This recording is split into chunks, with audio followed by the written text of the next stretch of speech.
Hi guys, I'm Sofia Carbone and welcome to In the Kitchen. Today I want to talk about the education system in America and how fatally flawed it is. We're not sending our children to an institution that's bettering them, that's asking them, wanting them, encouraging them to be the best version of themselves and to pursue their passions and to strive for excellence. Instead, we're sending them into a government factory that is pumping out propagators of the state. The way our children learn, I should actually rephrase that, the way our children are taught is designed for administrator ease. It's to benefit the government and benefit the unions and benefit the education system and not students, not your children, not your grandchildren. If you've seen some of my work, especially my earlier work when I first started writing opinion editorials a few years ago, I talked a lot about how awful the education system is and how it needs to be redone, stripped of all its curriculum, stripped of a lot of its funding, do away with the Department of Education, send it to the states, do a total demo gut revamp to make it so that students can succeed.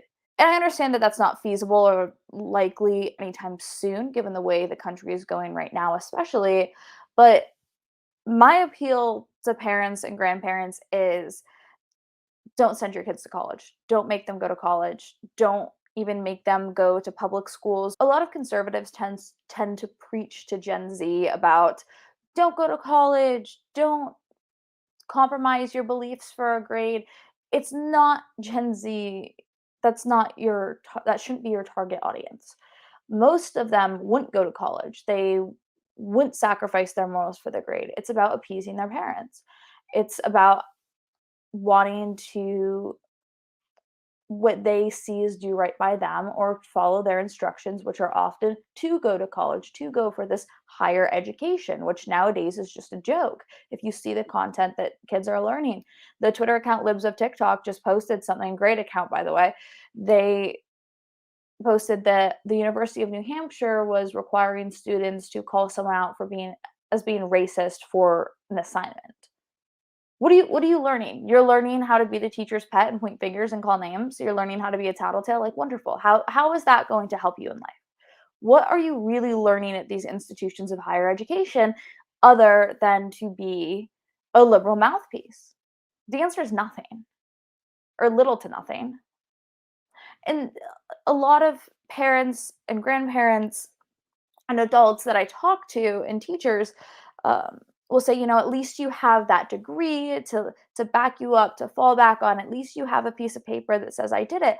College was originally founded to be a place of higher education for select fields. Um, Doctors, lawyers, scientists, people who literally could not do their job without higher education. It wasn't designed for creative writers or art history majors.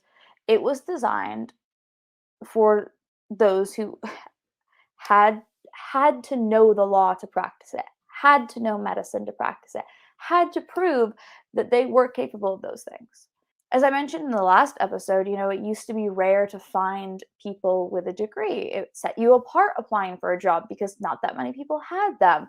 It showed that you acquired these certain skills.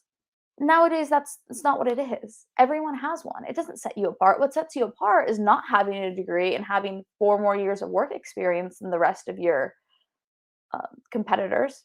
What sets you apart is being able to show that you can apply knowledge that others have allegedly learned. But are they even really learning it? The only thing that a college degree proves for most majors nowadays is that you know how to use Wolfram Alpha and Quizlet to pass your classes. It doesn't hold the weight, the gravity that it once did. And I will concede that yes, at one point in time, a college degree would have totally helped in one of these now useless subjects, would totally help you get a job because it set you apart, because you were one of the few. But then we started imposing the idea that people should be throwing 4 years of their life away, that they shouldn't be pursuing their passions, that they should put their head down and study, that they should go and get a loan to pay for school to then get a job to pay off that loan. Nothing about college, when you really break it down, makes sense. By all means, go pay tens of thousands of dollars a year for your child to go survive off of red full Adderall and alcohol for 4 years and barely pass their classes. It's not economical, it's not needed to get a job. A lot of people I know in college don't know what they wanna do, or they're doing something that they hate because they never were pushed to go get an internship or apprenticeship in high school. They never pursued their passions, took electives to explore them in high school.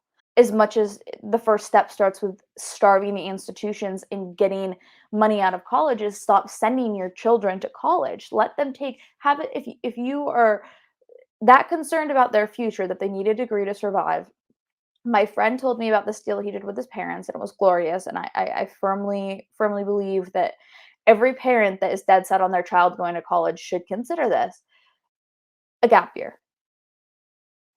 A gap year, and if they do not have some sort of job plan, outlook, idea, internship that may lead to a job opportunity by the end of that gap year, they go to college.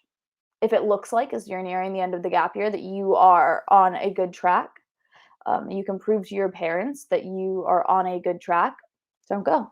Why? For what? Spend that money that you'd be giving to the institutions to go travel for jobs, to go get work experience, to go pursue what you want to do. Get an internship, even if it's unpaid at first, and use that money to pay for your housing or to pay for your food or gas. Especially conservative parents. I really don't understand if it's just a lot of them will concede that college nowadays seems to be a liberal propaganda, but they still want to give money to these institutions to educate their children. That doesn't make sense to me. I can't really follow that thought process. But you don't have to wait till you get to needing to take a gap year. You can start the process in high school and just get rid of college altogether. We should be encouraging high schoolers, if not requiring them, to do an internship, unpaid or paid, to do an apprenticeship, to pursue their passion. Let them write off course credits and as one of their electives to go intern somewhere, to go get a job, to make money, to try something that they might want to do. Especially when you're in a time in high school, you can do that unpaid internship, and it's more economically feasible than when you're to do at 16 than when you're 18.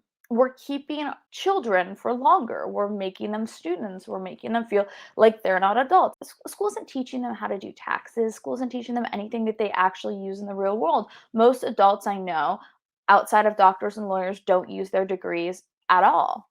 Most of them regret going to college.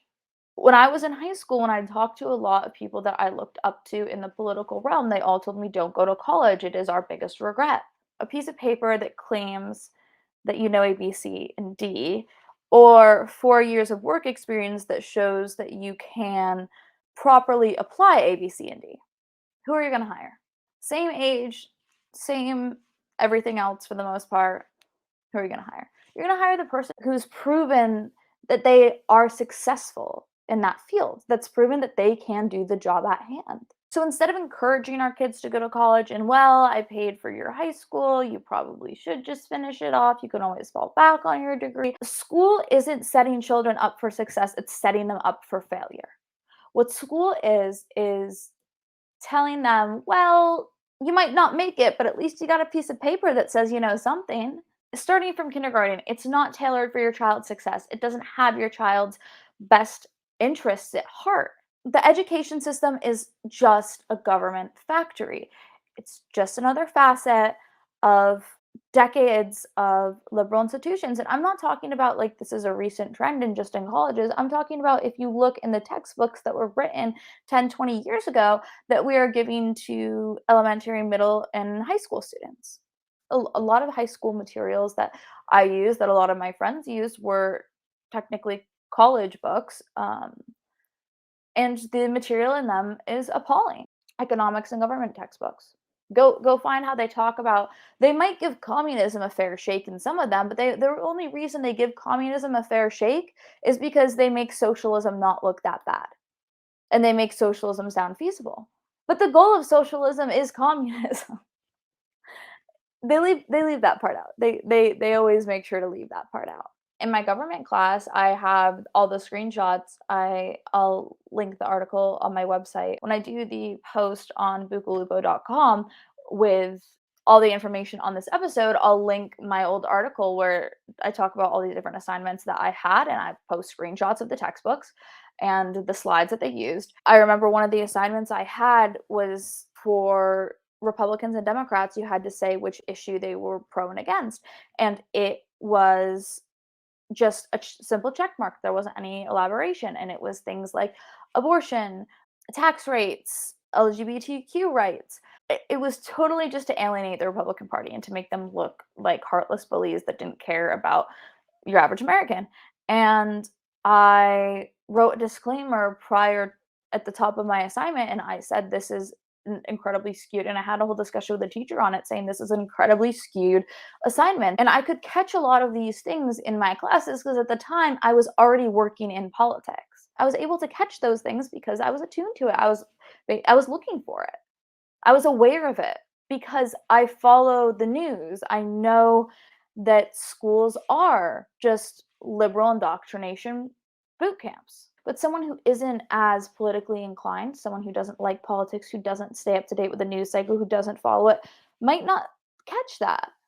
They might think it's fair. They might think it's fine. They might, they're being taught that the Republicans are this racist, misogynistic, horrible, horrible group of people that don't care about Americans and just care about money and capitalism and how capitalism just is a terrible oppressive system. If you know nothing about politics, if you don't follow the news cycle, if you've never talked to your parents about politics, there are a lot of young people, and when I say young people, I mean of age voters who hate politics, hate current events, don't follow the news at all. Not one bit.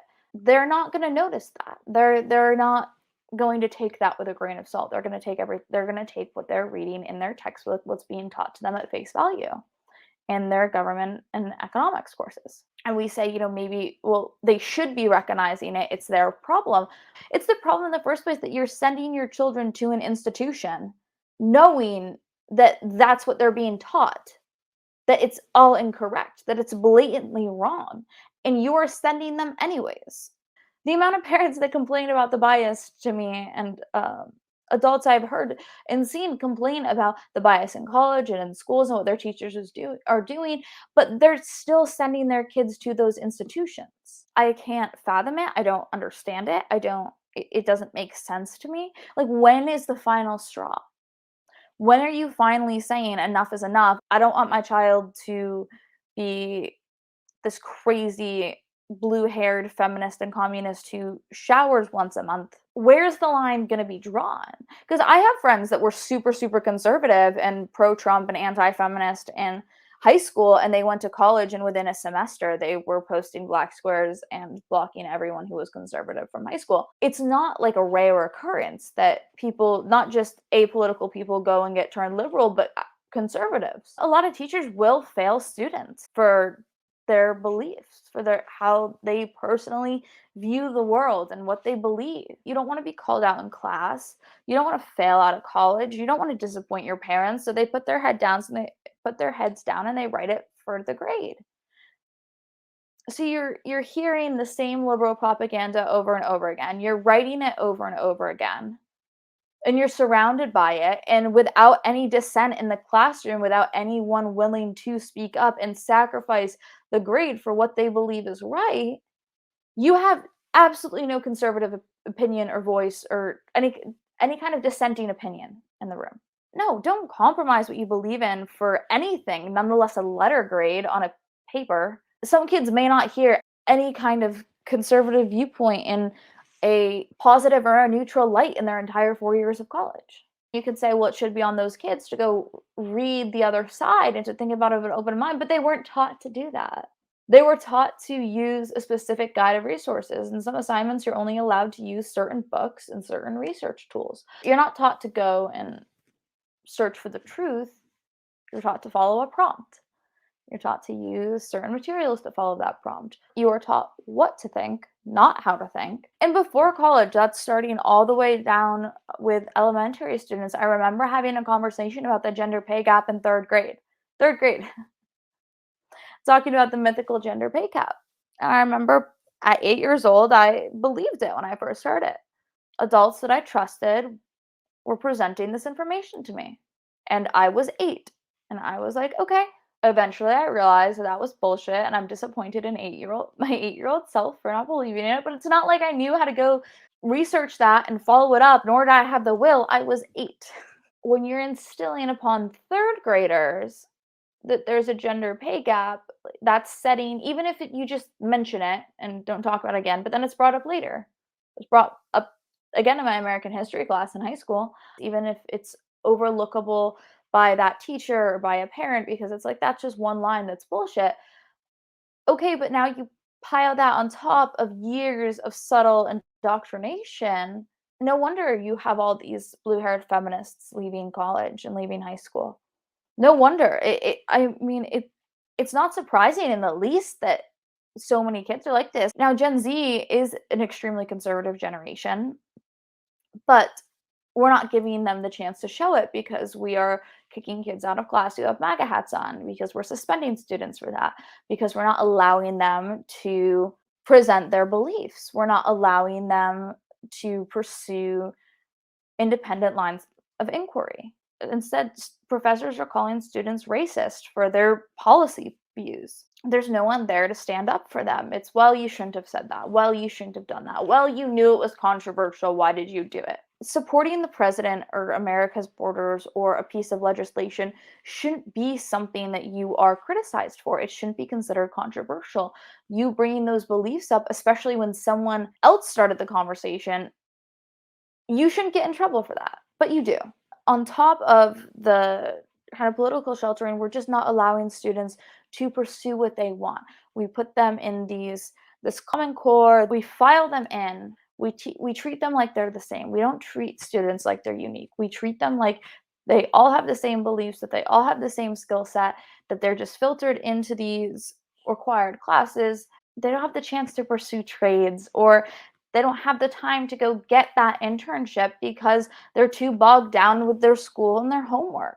The only success that schools really support is athletic success that students are doing on behalf of the school, but any personal or individual success isn't rewarded, it's not fostered, it's not encouraged. They don't want you to raise your hand and ask questions. They don't want you to pursue what is best for yourself. There is so much that school can't and won't teach you.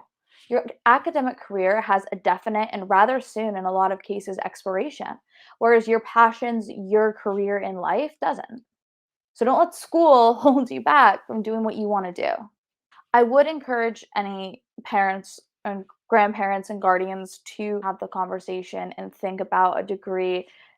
It's not a passport. It's not a ticket to see the world. It's not a ticket to learn new things. It used to be, but it's not anymore. The times have changed, and it's time to start treating academia like the beast, like the factory, like the monster that it's become. And as far as like the college experience goes, if you want that, go get an Adderall prescription and buy some boxed ramen. It's not worth paying tens of thousands of dollars a year to a corrupt, dysfunctional, harmful, I'd argue, institution. That is it for today's episode. Thank y'all for tuning in. Be sure to head over to bucalupo.com, bucalupo.com, and check out all the other episodes, the articles, everything that we have coming. One side note, a lot of people on Twitter ask me for my recipes, different things I cook that I'll post photos of. If you want recipes, head over to bucalupo.locals.com. If you join our community, I post a couple recipes a week there. I'm going to do a lot of behind the scenes videos, extended clips of episodes, and it's like an uncensored version of my Twitter. So it's a lot of fun. Thank y'all for tuning in, and I will see you guys next week.